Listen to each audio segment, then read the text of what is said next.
Hi everyone, I'm Megan with NorCostco, and today I'm going to show you some basic zombie looks for you and your friends using the NorCostco Deluxe Zombie Kit. Alright, so the first thing we're going to do is we're going to take Death Flush foundation and we're going to cover all exposed areas of the skin starting with the face. So what this does is essentially you're taking away all the warmth out of her skin to really give her that undead look.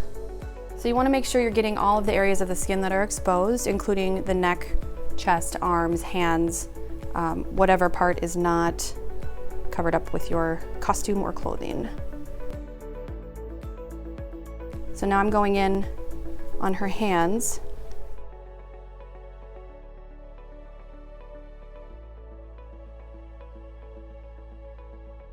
So I'm taking all of the color out of her lips here with the foundation too.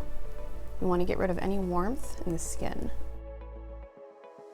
So the next step we're going to do is we're going to shade or contour the areas of the face that we want to appear sunken in. And you can do that with either the zombie wheel or the death wheel, but feel free to use whichever tone you'd like based on the zombie that you are creating. So I'm going to start out by applying some of that red underneath her eyes. So it will give the appearance that the blood is draining from her skin, and I'm just going to put it right underneath and around her eye. Now I'm going to go back in and kind of reinforce the area that I just laid that red down to make it more dramatic. And you can use whichever colors you'd like if you want to go in with a purple or if you want to stick with red. Just depends on your preference. So I'm going to kind of follow this line under her eye here, as this is where blood would pool if she were dead. So the next thing I'm going to do, I'm going to continue on contouring or shading the face with Death Purple from the Death Wheel. Another nice alternative is Death Blue Gray, which is also in the Death Wheel. Okay, so I'm going to apply the contouring or the shading in any area I want to hollow out.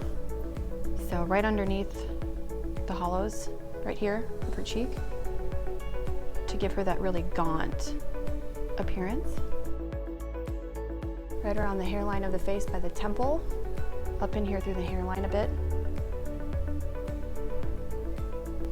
And this way it will give it some depth. So I'm going to do my placement first, and then I'm going to go through and blend it out to my liking. Another important area is right outside the nose.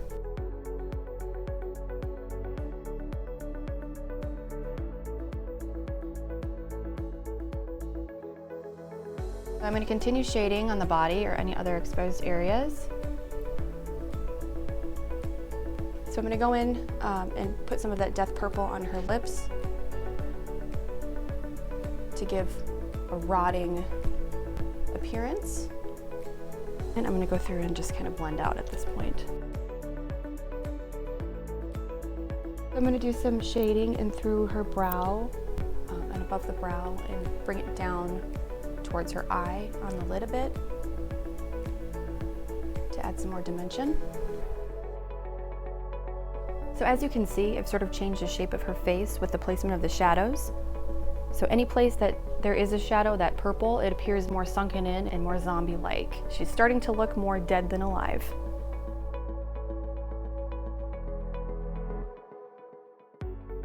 The next step is to create more decay or decomposition work. So I'm going to go in and do some more bruising with different tones that I haven't used on her face at this point.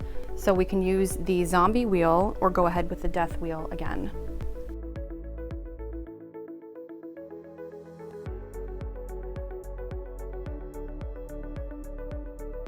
I'm going to create a bruise, so I'm going to grab some of this blue. And I'm going to go right in and start with my bruise work. So I'm going to lightly stipple this in the area that I'm going to create the bruise. So anywhere you want more decomposition work, feel free to add another tone. So once I've got that placed, I'm going to go ahead and I'm going to add some yellow just for some depth. And once we get this all done, we're going to go through we're gonna go through and blend it.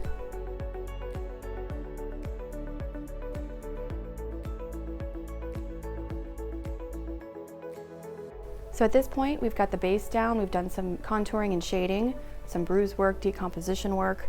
We're gonna go through after this and add some liquid latex to add some texture and some wounds.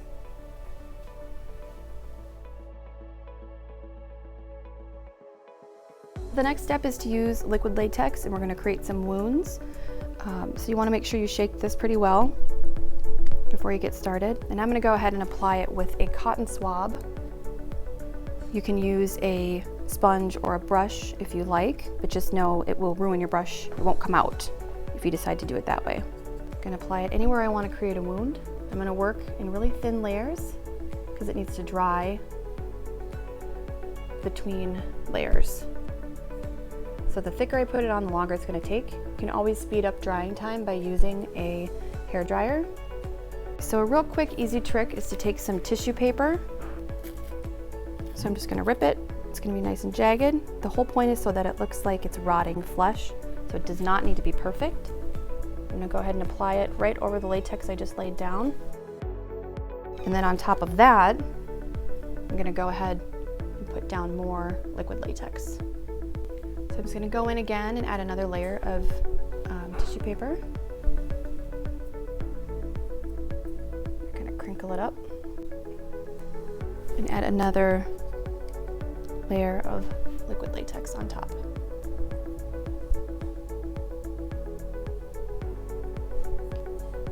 And before this dries, I'm going to create a gash inside of it. So I'm going to take a spatula. You can use a tweezer or your fingers as well. Just know that if you get latex on your hand, it's going to stick. But I'm going to go ahead and kind of peel right in the center here. I'm gonna kind of go right in and create a little, an area where I'm gonna fill that with some of the fresh scab after this dries and we color it in. So the next step is to take this black cream liner. I'm gonna go ahead and take a little bit out. And what I'm gonna do is I'm gonna fill in that area that we hollowed out on the latex to create the illusion of depth. So I'm gonna go ahead on the outside as well, just for any other area I want to create a shadow. So the next step is to take the Ben Nye Fresh Scab, which is a gel blood. I'm going to take a stipple sponge.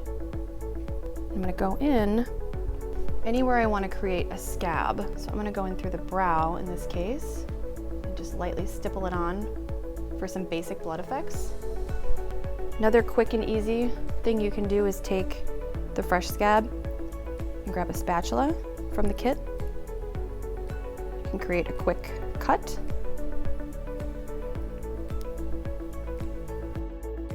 So now I'm going to go back and fill in the wounds that we created with the latex with this fresh scab. I'm just going to stipple it on there to any area that I want for it to appear there's blood. So I'm going to take a stipple sponge and I'm just going to go lightly over so it messes it up and it's not so perfect looking. So you see how now it gives the illusion that the cut is much deeper than it really is now that we've filled it in with black before going ahead with the fresh scab.